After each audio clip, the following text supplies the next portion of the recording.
బాగా మితిమీరుతూ పరాకాష్ఠకు చేరుకుంటున్నాయి. కారణం ఏమిటంటే ప్రజాస్వామ్యబద్ధంగా ఎన్నికైనటువంటి రాష్ట్ర ప్రభుత్వాలను అనేక ముప్పు తిప్పలు పెడుతూ పని చేయనీయడం లేదు. ఇది చాలా రాష్ట్రాలలో చాలా సందర్భాలలో ఎక్కడెక్కడైతే నాన్ బీజేపీ గవర్నమెంట్స్ ఉన్నాయో వాళ్ళు ఎంబడబడి చాలా ఇబ్బందులు పెడతా ఉన్నారు. ఆర్థికమైనటువంటి పరిమితులు విధించడం, రకరకాల దాడులు చేస్తూ వేధించడం, అనేక రకాలైనటువంటి దుర్మార్గాలకు ఈ కేంద్ర బీజేపీ ప్రభుత్వం ఒడిగడుతూ ఉన్నది. ఇది యావత్ దేశమంతా కూడా చూస్తూ ఉన్నది. ఇటీవల కాలంలో ఢిల్లీలో 2 వింత సంఘటనలు మనం చూస్తాం. ఢిల్లీలో Aam Aadmi party very popular party, అది అందరికీ తెలిసిన విషయం, యావత్తు దేశానికి ప్రపంచానికి తెలిసిన విషయం. అరవింద్ కేజ్రీవాల్ గారి నాయకత్వంలో ఒక సోషల్ మూవ్మెంట్ నుంచి వచ్చిన పార్టీ ఆమ్ ఆద్మీ పార్టీ ఒకసారి కాదు, 2 సార్లు కాదు, 3 టైమ్స్ 3 సార్లు అప్రతిహతమైనటువంటి అద్భుతమైన విజయం సాధించింది రాష్ట్ర ప్రభుత్వాన్ని ఏర్పాటు చేయడానికి. అండ్ ఈ మధ్య కాలంలో మనం ఒక వింత సంఘటన చూసాం, దేశంలో ఎప్పుడు చూడలే అటువంటిది. మున్సిపల్ ఎన్నికలు జరిగినాయి ఢిల్లీలో. అక్కడ గెలిచినారు స్పష్టమైనటువంటి ఆధిక్యతతో ఆమ్ ఆద్మీ పార్టీ విజయం సాధించింది ఢిల్లీ మున్సిపల్ కార్పొరేషన్. దాన్ని ఎన్నో కుయుక్తులు చేసి, ఒకటి ఉన్న దాన్ని విభజించి 3 చేసి, ఏదేదో మాయామచ్చింద్ర చేసినా బీజేపీని ప్రజలు తిరస్కరించారు, ఆమ్ ఆద్మీ పార్టీని గెలిపించారు. గెలిపించినటువంటి మేయర్ను ప్రమాణ స్వీకారం చేయడానికి ఇన్ని ముప్పు తిప్పలు పెట్టడం మనం చూసినాం. చివరికి సుప్రీంకోర్టుకు పోయి ఆర్డర్ తీసుకోవాల్సినటువంటి పరిస్థితి. సుప్రీంకోర్టు ఆర్డర్ ఇస్తే తప్ప ఢిల్లీ మేయర్ గెలిచిన తర్వాత కూడా కానియరు. అట్లాంటి ఒక అరాచకమైనటువంటి పద్ధతి. అదే పద్ధతిలో 3 సార్లు చాలా పాపులర్ ఓటు, తక్కువ ఓటుతో గెలవలే అరవింద్ కేజ్రీవాల్ గారు. 3 సార్లు కూడా అద్భుతమైనటువంటి 2 జాతీయ పార్టీలను మట్టి గరిపించి బ్రహ్మాండమైన మేయాటితోని గెలిచినారు. ఒక particular election, myself and Mr. Keshwarav garu, we were there in Delhi when the assembly election was going on. I requested KCR garu to go out. He went and made a round and came back. Arvind Kejriwal is hands down winning, sir. This was the statement given to me on that day. అనుకున్న ప్రకారంగానే చాలా పెద్ద majority, large majority Aam Aadmi Party has formed the government 3 times, not once. అక్కడ ఒక ఎల్జీని తెచ్చి lieutenant గవర్నర్ను గెలిచిన ప్రజాస్వామ్య ప్రభుత్వం నెత్తిన పెట్టి వాళ్ళకు ఊపిరాడకుండా చేసి, పనిచేయకుండా చేసి అనేకమైన దుర్మార్గ చర్యలకు పాల్పడుతున్నారు. చివరికి గతి లేక సుప్రీంకోర్టును ఆశ్రయించింది ఢిల్లీ గవర్నమెంటు, కేజ్రీవాల్ గారి నాయకత్వంలో గవర్నమెంటు. సుప్రీంకోర్టును ఆశ్రయిస్తే సుప్రీంకోర్టు లార్జర్ బెంచ్, చిన్న బెంచ్ కూడా కాదు, 5 మెంబర్ జడ్జి ఉన్నటువంటి చీఫ్ జస్టిస్తో కూడుకున్న బెంచ్ స్పష్టమైన ఆదేశం ఇచ్చింది. చాలా స్పష్టంగా కుండ బద్దలు కొట్టినట్టుగా రాష్ట్ర ప్రభుత్వం ప్రజల చేత ఎన్నుకోబడిన ప్రభుత్వ కిందనే అధికారులందరూ పనిచేయాలి. వాళ్ళ ట్రాన్స్ఫర్స్ కానీ, మంచి కానీ, చెడ్డ కానీ, వాళ్ళ నియంత్రణ కానీ ఖచ్చితంగా రాష్ట్ర ప్రభుత్వం చేతుల్లోనే ఉండాలి. Not in the hands of government, not in the hand అని చాలా స్పష్టంగా ఆదేశం ఇచ్చింది. దాన్ని అమలు చేయకుండా ఒకటి గెలిచిన ప్రభుత్వాన్ని పనిచేయకపోవడమే అరాచకం. దాని మీద ఎల్జీని తీసుకొచ్చి కూర్చోబెట్టడం మరింత నియంతృత్వ వైఖరి. చివరికి సుప్రీంకోర్టు జడ్జిమెంట్ ఇస్తే ఆ సుప్రీంకోర్టును జడ్జిమెంట్ను కూడా కాలరాసే విధంగా చాలా భయంకరంగా ఒక ఆర్డినెన్స్ తెచ్చినారు. అది మరీ దుర్మార్గం. అంటే చివరికి సుప్రీంకోర్టు జడ్జిమెంట్కి కూడా అతిగతి లేకపోతే అంటే ఎమర్జెన్సీ రోజులు గుర్తుకొస్తున్నాయి. ఏ ఎమర్జెన్సీకి వ్యతిరేకంగా నరేంద్ర మోడీ గారు, బీజేపీ నాయకులు గొంతు చించుకొని మాట్లాడతారో ఎగ్జాక్ట్ ఇదే జరిగింది కదా ఎమర్జెన్సీకి ముందు. అలహాబాద్ హైకోర్టు జడ్జిమెంట్ తర్వాత ఆ జడ్జిమెంట్ను నలిఫై చేస్తూ రాజ్యాంగ సవరణ చేసినారు. సేమ్ ఇదే మోడల్, ఇదే మోడల్లో అప్పుడు చేసినారు. ఆ రోజు దేశం, నేను అప్పటి నుంచి ఇప్పటిదాకా చెప్తా ఉన్నాను, ఆనాడు జయప్రకాష్ నారాయణ గారి నాయకత్వంలో మహా పవర్ఫుల్గా ఉన్నటువంటి ఇందిరాగాంధీ అనుకున్నటువంటి ఇందిరాగాంధీ గారిని ఇట్లా గిల్లి పాడేసింది దేశం, ఒక లోక్ నాయక్ జయప్రకాష్ నారాయణ యొక్క పిలుపు అందుకొని. అట్లాంటి ఉదాహరణలు ఎన్నో ఉన్నాయి. మళ్ళీ ఎవరైతే గెలిపించినారో ఇందిరాగాంధీ గారి ప్లేస్లో జనతా పార్టీని, వాళ్ళు తప్పులు చేస్తే మళ్ళీ వాళ్ళని గెలిపేసి మళ్ళీ ఇందిరాగాంధీ గారిని గెలిపించినారు. So India reacts as and when there is something wrong, something grossly wrong, the country reacts. ఇప్పటికైనా మీకు విజ్ఞప్తి చేస్తున్నాం, ప్రౌఢశానికి పోకుండా మీరు కూడా ఇందిరాగాంధీ అవలంబించిన ఎమర్జెన్సీ దారిలోనే ఉన్నారు. ఇప్పుడు డెఫినెట్గా మీకు వాళ్ళకి ఏం తేడా ఉందండి? ఎమర్జెన్సీ మీరు ఎట్లా నిందిస్తారు? ఇప్పుడు ఎమర్జెన్సీ ముందు కూడా సేమ్ ఇట్లాంటి సిచ్యువేషన్ ఉండే. అట్లాంటప్పుడు మీకు ఆ నైతిక హక్కు లేదు. మీరు we demand the prime minister to withdraw the ordinance your self, or else we will all support Shri Arvind కేజ్రీవాల్జీ, will stand by him. ఆ ఆర్డినెన్స్ను ఓడించడానికి ఖచ్చితంగా లోక్సభలో రాజ్యసభలో మాకున్న శక్తి అంతా ప్రయోగించి ఆర్డినెన్స్ను ఫెయిల్ చేస్తాం, పాస్ కాకుండా చేస్తాం. కాబట్టి ఇప్పటికైనా కేంద్ర ప్రభుత్వం కళ్ళు తెరిచి you withdraw the ordinance yourself, unnecessary don't make an issue. Let the government leave, let the government work. కొన్ని మంచి పనులు జరిగినాయి ఢిల్లీలో. నేను వెళ్ళినప్పుడు కూడా కేజ్రీవాల్ గారు స్వయంగా నన్ను తీసుకెళ్లి చూపెట్టినారు. అక్కడ మొహల్లా క్లినిక్స్ కానీ, స్కూల్స్ కానీ, అక్కడ డ్రింకింగ్ వాటర్ సిస్టమ్ కానీ, అదేవిధంగా చాలా చక్కగా ఎలక్ట్రిసిటీ రంగంలో కొంత రాయితీలు ఇవ్వడం కానీ, పేదల గురించి నిరుపేదల గురించి అనేక మంచి కార్యక్రమాలు జరిగినాయి. మంచి మంచి పనులు జరుగుతూ ఉన్నాయి. అందుకే పాపులర్ గవర్నమెంట్ కాబట్టి ప్రజలు not once thrice the government was elected. అట్లాంటి పాపులర్ గవర్నమెంట్ని చేయడం మంచిది కాదు. బేసిక్గా ఒక మాటలో చెప్పానంటే, Modi government today has insulted the people of the state of Delhi. I can say without iota of doubt, it is insult to the state, the Delhi state people. It is the public mandate. The government has not been nominated by anybody. Government has been mandated by the people of Delhi state. ఇది వ్యక్తులకు అరవింద్ కేజ్రీవాల్ గారు కాదు, insult to the people of Delhi. వాళ్ళు కూడా రేపు బుద్ధి చెప్తారు ఖచ్చితంగా ప్రభుత్వానికి.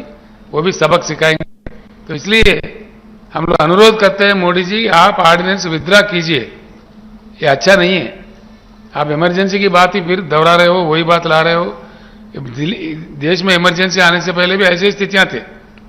जब इलाहाबाद हाईकोर्ट ने एक जजमेंट दिया उसके खिलाफ में ऐसे ऑर्डिनेंस जैसा कॉन्स्टिट्यूशन अमेंडमेंट करके गड़बड़ किए थे, उसके बाद it was followed by emergency. आप भी उसी रास्ते में हो. भाजपा के नेता हमेशा गला पाड़ पाड़ के बोलते हैं कि भाई इमरजेंसी के काले दिन, इमरजेंसी के काले. आप कौन से अच्छे दिन है? ये क्या अच्छे दिन है? इमरजेंसी के काले दिन से भी बुरा है. It's worse than emergency. You are not allowing the peoples elected, very popularly elected Delhi government to function. Even you are not able to honor the Supreme Court judgment. Then what else? Not honoring the Supreme Court larger bench judgment means going towards your journeys towards emergency only, which the country will refute. ये आपको सबक सिखाएगा. अभी कर्नाटक में सिखाया लोगों ने, आगे पूरे देश में सिखाएगा. इसीलिए हम अनुरोध करते हैं कि विड्रा कर लो अपने आप. जैसा आप किसानों का कानून, भूमि अध्यादेश का कानून, वो सारा विड्रा कर लिए थे. आप तो माफी के सौदागर हो, तो इसीलिए बेटर है अपने आप में विड्रा करो. आपने जो जंग छेड़ा है बिल्कुल गलत जंग छोड़ा है. इसीलिए हम आपके साथ ही है, राजनीति में आपके समकालीन साथी है. इसलिए सुझाव भी देते हैं, अच्छा नहीं है आपके लिए, ना ही लोकतंत्र के लिए, ना देश के लिए, ना आपके लिए, किसी के लिए भी अच्छा नहीं है. बेटर है the prime minister and the government in center today shall withdraw the ordinance without any further loss of time. Otherwise we will unitedly fight. I think the whole system will support Sri Kejriwal ji, because it is a question of the existence of the democratic system in the country. It is threat to the democracy. It is a challenge to the democracy, which is not supposed to be in a big country like India. It cannot be tolerated. The government of India should come to senses and withdraw the ordinance. Kejriwal garu. आज हम लोग हैदराबाद में आए और हैदराबाद के honourable CM Rao साहब से मुलाकात हुई. काफ़ी लंबी मुलाकात हुई, काफ़ी अच्छी चर्चा हुई. सबसे पहले मैं राव साहब का हमारी पूरी टीम की तरफ से बहुत बहुत शुक्रिया अदा करना चाहता हूं कि उन्होंने हमें हमारे साथ टाइम निकाल के मुलाकात की और इतना प्यार और सम्मान हम लोगों को दिया. I am all of us are very very very grateful to him. हमने अपनी पूरी बात उनके सामने रखी और जैसा भी उन्होंने कहा कि दिल्ली के लोगों को न्याय दिलाने के लिए वो, उनकी पार्टी और उनकी पूरी सरकार दिल्ली के लोगों के साथ है. ये बात केवल दिल्ली की नहीं है, ये बात देश के जनतंत्र को बचाने की है। जो अध्यादेश पारित किया गया है वो देश के जनतंत्र के खिलाफ है, संविधान के खिलाफ है।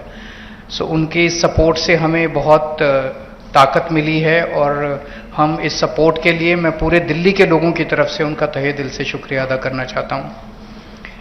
हमारी सरकार दिल्ली में पहली बार जब 2015 में बनी थी, फरवरी 2015 में दिल्ली में हमारी सरकार बनी थी। फरवरी 2015 में सरकार बनी और 23 मई को मात्र 3 महीने के बाद मोदी सरकार ने एक नोटिफिकेशन लाके हमारी सारी पावर छीन ली 3 महीने में।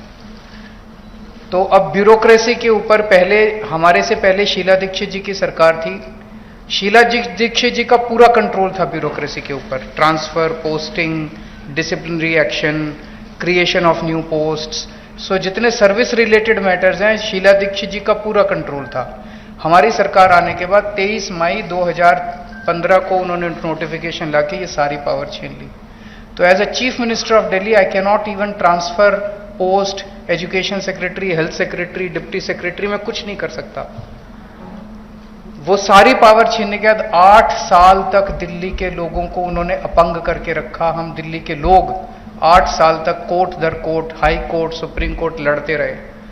8 साल की हमारी लड़ाई के बाद 11 मई को अभी पिछले कुछ दिन पहले सुप्रीम कोर्ट की संविधान कॉन्स्टिट्यूशन बेंच ने 5 जजों ने मिलकर 5-0 से दिल्ली के लोगों के हक में फैसला दिया।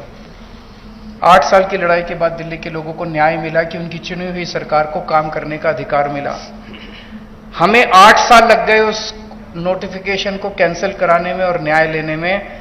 उसके 8 दिन के अंदर 11 मई को ऑर्डर आया सुप्रीम कोर्ट का। 19 मई को मोदी सरकार ने ऑर्डिनेंस लाके सुप्रीम कोर्ट के ऑर्डर को निरस्त कर दिया, पलट दिया। पूरे देश भर में लोग कह रहे हैं कि जिस देश का प्रधानमंत्री सुप्रीम कोर्ट को नहीं मानता, सुप्रीम कोर्ट के आदेश को नहीं मानता, फिर न्याय लेने के लिए लोग कहां जाएंगे? अगर देश का प्रधानमंत्री कहता है कि मैं सुप्रीम कोर्ट के आदेश को नहीं मानता और कानून लाके वो आदेश को पलट देता है, तो फिर तो न्याय के लिए कोई जगह नहीं बच जाती है। कहां जाएंगे फिर लोग न्याय लेने के लिए? फिर तो कोई अंतिम चीज ही नहीं है। वो प्रधानमंत्री जी कहते हैं मैं नहीं मानता सुप्रीम कोर्ट को, ऐसे देश कैसे चलेगा? ये तो बिल्कुल गलत है। अब ये अध्यादेश लाके वापस सारी पावर छीन ली। तो एक तरह से जैसे अभी राव साहब ने बिल्कुल सही बोला, ये अध्यादेश दिल्ली के लोगों का अपमान है, घोर अपमान है। एक तरह से प्रधानमंत्री जी ये कह रहे हैं कि तुम जो मर्जी सरकार चुनो, मैं उसको काम नहीं करने दूंगा। तो दिल्ली के लोगों को चैलेंज कर रहे हैं प्रधानमंत्री मोदी जी कि तुम जो मर्जी सरकार चुनोगे मैं काम नहीं करने दूंगा। और ये बात केवल दिल्ली के लोगों की नहीं है, पूरे देश में हम लोग देख रहे हैं कि अगर किसी राज्य के अंदर लोग नॉन बीजेपी गवर्नमेंट बना देते हैं तो उसको काम नहीं करने देते। या तो 3 तरीके अपनाते हैं, या तो वहां पे एमएलए खरीद लेते हैं दूसरी पार्टी के, सरकार गिरा देते हैं। कितना हमने देखा, कितनी जगह पे देखा, एमएलए खरीद के सरकार गिरा देते हैं।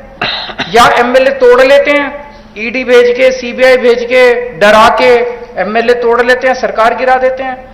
या फिर ऑर्डिनेंस ले आते हैं गवर्नर के जरिए, गवर्नर का गलत इस्तेमाल करके सरकार को तंग करते हैं। जैसे आप लोगों के गवर्नर आपके बिल नहीं पास होने देते, काम नहीं करने देते उन लोगों को।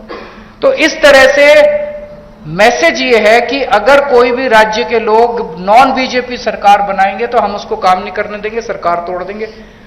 ऐसे देश नहीं चल सकता। ये तो बहुत खतरनाक स्थिति है पूरे देश के सामने। मैं जो पूरे देश भर में घूम रहा हूं समर्थन मांगते हुए, मैं केवल अपने लिए समर्थन नहीं मांग रहा, मैं देश के संविधान के लिए और देश के जनतंत्र के लिए समर्थन मांग रहा हूं। हमारे जो स्वतंत्रता सेनानियों ने लड़ाई लड़ी थी वो ऐसे भारत के लिए लड़ाई थोड़ी लड़ी थी कि एक पार्टी आएगी सेंटर के अंदर, वो पार्टी बस एक ही पार्टी का पूरे देश के अंदर राज होगा। जिस तरह से आज इन्होंने माहौल बनाया हुआ है, फिर तो एक प्रधानमंत्री और 31 गवर्नर बस वो चला लें इस देश को। फिर मुख्यमंत्री बनाने की क्या जरूरत है? फिर चुनाव लड़ने की करने की क्या जरूरत है? फिर तो ये तानाशाही होगी। इस तानाशाही के खिलाफ हम लोग लड़ रहे हैं। राज्यसभा के अंदर जब ये बिल आएगा, राज्यसभा के अंदर बीजेपी के पास मेजॉरिटी नहीं है। बीजेपी के out of 238 MPs, BJP has only 93 MPs. BJP के पास मेजॉरिटी नहीं है। मैं फिर से शुक्रिया अदा करता हूं राव साहब का।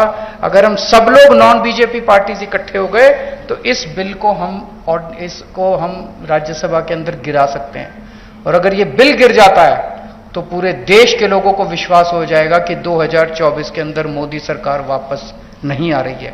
ये इसका सेमीफाइनल होगा 2024 का। ये कॉन्फिडेंस देगा पूरे देश के लोगों को कि मोदी जी को हराया जा सकता है।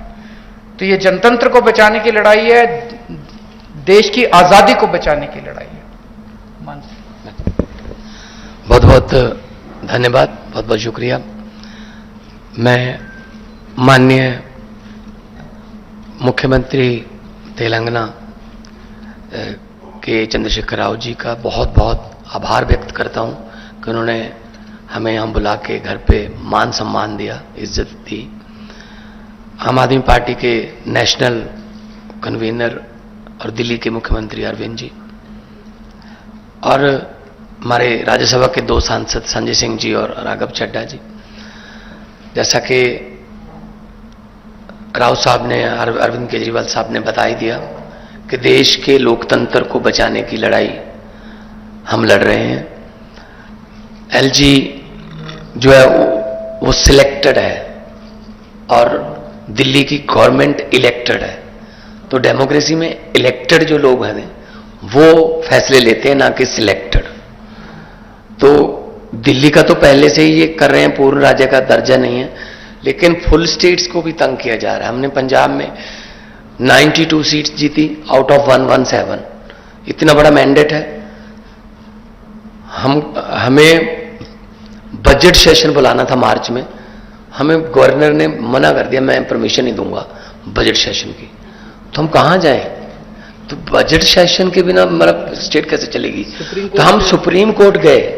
सुप्रीम कोर्ट से चीफ जस्टिस साहब ने ऑर्डर दिया कि जी बजट सेशन होने दो, और उसके बाद एक और जो बात हुई कि जी जो काउंसिल ऑफ मिनिस्टर द्वारा लिखा जाता है प्राप्तियां गवर्नमेंट की कि हमने ये किया, वो कहता है उसमें मैं माई गवर्नमेंट नहीं कहूंगा। हमने कहा जी आप ही तो सम्मान कर रहे हो विधानसभा, आप माई गवर्नमेंट नहीं कहोगे तो क्या कहोगे? कहते मैं दिस गवर्नमेंट कहूंगा। फिर सुप्रीम कोर्ट जाना पड़ा कि जी माई गवर्नमेंट तो बोलना पड़ेगा इनको। तब जाके उन्होंने, सुप्रीम कोर्ट ने कहा कि you have to read it word by word, you can not change. जैसे तमिलनाडु में कर लिया था, स्टालिन जी के पास जो उन्होंने लिख के दिया था वो और था, गवर्नर कुछ और बोल रहा था। तो मतलब ये हैरानी की हद ये है कि जो राज्य भवन है स्टेटों में वो बीजेपी के ऑफिस बन गए, और राज्यपाल जो है वो स्टार कपेलर बन गए बीजेपी के। तो इस गवर्नरी सिस्टम को उन्होंने मिसयूज किया है, हर जगह पे करते हैं। आपके बिल रोक रखे हैं स्टेट के, हमारे बिल रोक रखे हैं। वहां पे स्टालिन साहब का चिट्ठी आई थी हमें कि हमें सपोर्ट करो, हमारे बिल रोक रखे हैं। केरला में तंग कर रहे हैं, ममता दीदी उनको तंग कर रहे हैं। मतलब इन्होंने मन बना रखा है, जैसा कि अरविंद जी ने कहा, अगर इलेक्शन से नहीं जीते तो बाई इलेक्शन से जीत जाते हैं, कि मतलब बंदे तोड़ो और बाई इलेक्शन करा लो और कर लो। तो ये बहुत फेडरल स्ट्रक्चर के लिए बहुत घातक है, और देश बचाने की लड़ाई लड़ रहे हैं। हमारे हजारों जो स्वतंत्रता सेनानी थे उन्होंने अपना खून दिया, खून का कतरा कतरा देके हमें देश दिया, हमें आजादी लेके दी। लेकिन ऐसी आजादी के लिए आज उनकी आत्मा तड़पती होगी कि ऐसी आजादी के लिए तो नहीं हमने कुर्बानी दी थी जो जिस तरीके से देश को जी चला रहे हैं। तो हम यहाँ पे आए हैं और राज्यसभा में, और जब से शक्तियां छीनी हैं लोगों ने 2020 में फिर चुन लिया आम आदमी पार्टी को। तो मतलब लोग लाइन में खड़े होकर वोट डालते हैं, डेमोक्रेसी है। तो उसके और उसके बाद सुप्रीम कोर्ट के फैसले को नहीं मान रहे, तो ये बहुत ही गलत मैसेज है जो है। वैसे तो हम biggest democracy of the world अपने आपको कहलाते हैं, लेकिन अगर देखा जाए तो ये काम नहीं करने दे रहे। आज नीति आयोग की बैठक हम नहीं गए, अरविंद जी भी नहीं गए, हम नहीं गए। कारण क्या? वहां क्या करना है? फोटो खिंचवाने जाते हैं बस। मैंने तो चिट्ठी में लिख के भेज दी, मैंने कहा मेरे पिछले साल वाले भाषण को इस बार भी वही मान लिया जाए, क्योंकि कुछ पिछले साल जो मांगा था वो तो दिया नहीं। आरडीएफ के पैसे नहीं दिए, एनएचएम के पैसे नहीं देते, स्टेट का जो हक बनता है वो देते नहीं है। नीति आयोग में हम फोटो खिंचवाने जाएंगे क्या? मतलब ये मीटिंग करते हैं लेकिन चलाते अपनी मर्जी से हैं, और ऐसा नहीं होगा। भारत एक गुलदस्ता है, गुलदस्ते में हर किस्म के फूल होते हैं, हर फूल का अपना रंग, अपनी सुगंध होती है। ये चाहते हैं एक ही जैसे फूल हों बस, लेकिन ऐसा नहीं चलेगा। सो जो देश भारत जो है एक माला है, और माला के जो मन के हैं वो अलग अलग होते हैं। इसीलिए मल्टी कल्चर कंट्री हमारा है, हर स्टेट की अपनी भाषा है, अपना कल्चर है, और इसको बचाने के लिए हम आज आए हैं। और मैं धन्यवाद करता हूं जिन्होंने हमें यहां बुला के इज्जत तो दी। इससे पहले भी किसानों ने जो आंदोलन किया था, तो इन्होंने मुख्यमंत्री तेलंगाना आए चंडीगढ़ में, 700 से ज्यादा इन्होंने जो शहीद हो गए थे किसान, उनको 2-2 लाख रुपए के चेक भी दे के आए हैं।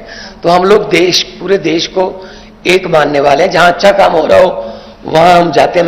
मैं चेक डैम देख के गया था, 2 दिन की मैं विजिट किया था। चेक डैम कैसे बने, हम भी अपना पानी जो है पंजाब का ग्राउंड लेवल पर बचाने के लिए, अच्छी चीज सीखने के लिए कहीं भी जाना पड़े जाएंगे। अपने देश को नंबर 1 बनाना है तो हमें इकट्ठे होकर काम करना पड़ेगा। Thank you.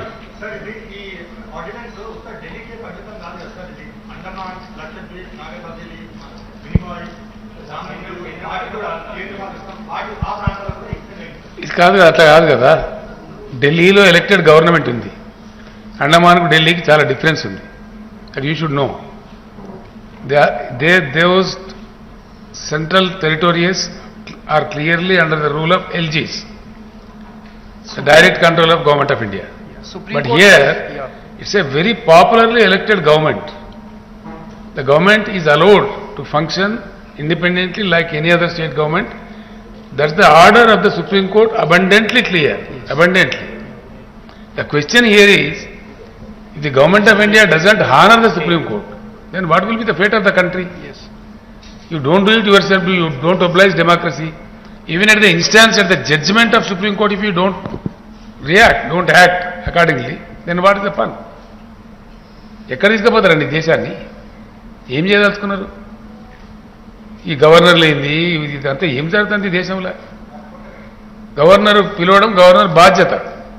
ఏది? బడ్జెట్ సెషన్ పిలవడం స్టాట్యూటరీ ఆబ్లిగేషన్.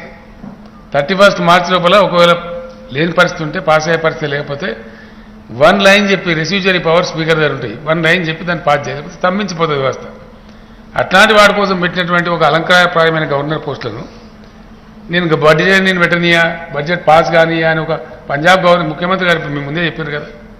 సుప్రీంకోర్టుకు పోయి బడ్జెట్ ప్రవేశపెట్టి ఆర్డర్లు ఇచ్చే దిక్కుమాలిన గవర్నమెంట్ ఎప్పుడైనా చూసినామండి ఇండియాలో? ఇంత దౌర్భాగ్య పరిస్థితి ఉంటుందా? ఇంత సెన్స్లెస్ ఎప్పుడైనా చూసినామా? ఇక్కడ దురదృష్టం ఏంటంటే, ప్రజాస్వామ్యం పరిణతి చెందుతున్న కొద్దికి మెచ్యూరిటీ లెవెల్స్ పెరగాలి. Democratic maturity levels shall grow. అట్లాంటిది ఉల్టా రివర్స్ అయిపోయి ఆడవిక రాజ్యంలాగా, పాశవిక రాజ్యంలాగా. నిన్నగాక మొన్ననే కర్ణాటకలో ప్రజలు కర్రుగాల్చి వాద పెట్టారు. వంగి ఫర్షీ చాలా మంది వెనకడ ఇట్లా భూమి మీద వెనకడ దండం పెట్టారు. ఆ వంగి కోద్దండాలు పెట్టినా కూడా తీసి చంపి పడేసారు అక్కడ. దాన్ని చూసినా కనీసం బుద్ధి రావాలి. ఈ పద్ధతి కాదు, మేము చేస్తున్న పని కరెక్ట్ కాదు. ఒక పక్క ప్రజలు తిరస్కరిస్తున్నది. ఆ రానే లేదు, వచ్చి ఢిల్లీలో ఆర్డినెన్స్ ఇష్యూ చేశారు. ఇది సుప్రీంకోర్టు జడ్జిమెంట్కి వ్యతిరేకంగా. That is what we are condemning. మీకు గౌరవం లేదు, దాని మీద కోర్టు పోయినారు, కోర్టు జడ్జిమెంట్ ఇచ్చింది, కనీసం అది కూడా హానర్ చేయరా? ఇది అన్నిటికీ కాదు ఇచ్చింది, జడ్జిమెంట్ వచ్చింది అన్నిటి మీద కాదు మిస్టర్ రాహుల్. జడ్జిమెంట్ వచ్చింది ఢిల్లీ గవర్నమెంట్ మీద, కోర్టుకు వెళ్ళింది కూడా ఢిల్లీ గవర్నమెంట్. हर तरह की खबर सब तो पहला वेखण लई सबसक्राइब करो चैनल कांशी टीवी। हर अपडेट का संकेत मिलता रहे, दबाओ बैल आइकन अते लाइक करो फेसबुक पेज कांशी टीवी।